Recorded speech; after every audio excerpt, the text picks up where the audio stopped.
Coach Dan here from Rise Above, and I'm here to teach you how to do a kneeling lateral raise.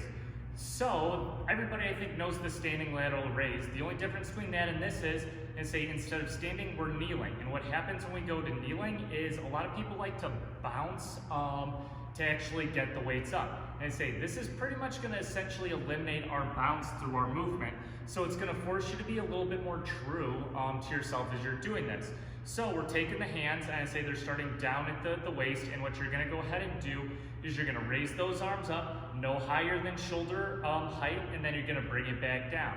Now the biggest thing with the lateral raises, make sure you're pushing through your elbows and not your wrists, meaning that as I'm coming up, I'm thinking about raising my elbows, not my wrists or even the dumbbells. The reason being is, and say when people do go through the wrist, they'll do something that looks like this, and you can see it's shoulder height. The difference is my wrist is bent up, and I'm not actually using my shoulders at that point.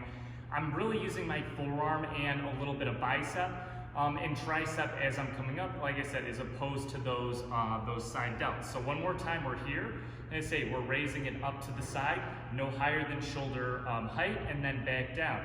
You're gonna go ahead on repeat, and remember, drive through the elbows, not the wrists. And that's how you do your kneeling dumbbell lateral raise.